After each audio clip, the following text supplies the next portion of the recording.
Guys, ഇന്ന് ഞാൻ എൻ്റെ ഒരു ചെറിയ വീഡിയോസ് ആയിട്ട് വന്നതാണ്. ഇതിനു മുമ്പ് ഞാൻ എൻ്റെ ഒരു ചാനൽ ഇട്ടിട്ടുണ്ടായി. അതിൽ എൻ്റെ ഒരു കോഴികളുടെ ഒരു വീഡിയോസിൽ തീറ്റ കൊടുക്കുന്ന വീഡിയോ ഞാൻ ഇട്ടുന്നത്. ഈ പ്രാവശ്യം എനിക്ക് ഒരു കുഞ്ഞു കോഴികളെ 4 എണ്ണത്തിനെ കിട്ടിയിട്ടുണ്ട്. ആ കോഴിനെ കാണിച്ചു തരണം. അതിനു മുമ്പായിട്ട് നിങ്ങൾ എൻ്റെ ചാനൽ സബ്സ്ക്രൈബ് ചെയ്യാത്തതുണ്ടെങ്കിൽ സബ്സ്ക്രൈബ് ചെയ്യണം, ലൈക്ക് ചെയ്യണം. അപ്പോൾ നമുക്ക് കോഴിനെ കാണാം. വാ.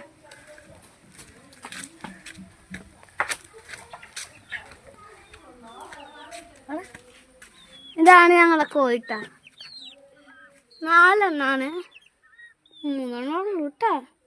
ഒരെണ്ണം സൈഡിലേക്ക് അടക്കാന്ന് തോന്നുന്നുണ്ട്, കാണുന്നില്ല. 4 എണ്ണം കറക്റ്റ് ഉണ്ട്. എല്ലാവരും ഒരു വൈറ്റാണ്, നല്ല രസമുള്ള കോഴികളാണ്. പിന്നെ ഞാൻ എൻ്റെ വലിയ കോഴികളെ കാണിച്ചു തരാം. അവർ ഞങ്ങൾ പുറത്തേക്ക് ഇറക്കി വരെ ഞങ്ങൾ ഇറക്കാറില്ല കേട്ടോ. അവർക്ക് കൂടിൻ്റെ ഉള്ളിൽ തന്നെ ഇട്ട് തീറ്റ കൊടുക്കും. ഞങ്ങൾ ഇനി വലിയ കോഴിനെ കാണിച്ചു തരാം.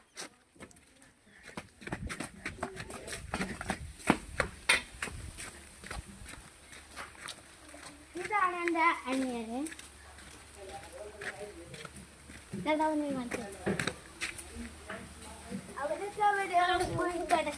അവിടൊക്കെ ഞാൻ കാണിച്ചു തരാം. ഒരാളെ നാട്ടിൽ കണ്ടിട്ടിട്ടുണ്ട്, ഒന്നല്ല 2 ആണ്. എല്ലാവരും ഉണ്ട്, 4 പേരാണ്. നമുക്ക് 5 പേരുണ്ട് കേട്ടോ. 4 പേരുള്ളൂ കാണിച്ചിട്ട്. അവിടെ അറിഞ്ഞോണ്ട് ഇലക്കിമാർ വായി നിൽക്കണം. നമ്മളെ പൂവാൻ കോയിതാ, ഒറ്റം പൂവാൻ കോയി ചാടിച്ചോടി പോയേക്കണം. കാണിച്ചു തരാം. ഒരാളോടെ ഉണ്ട്, ഓടി ഓടണം. അതിൻ്റെ നിയമമാർക്ക് കോഴിനെ പിടിച്ചാൽ നടക്കാൻ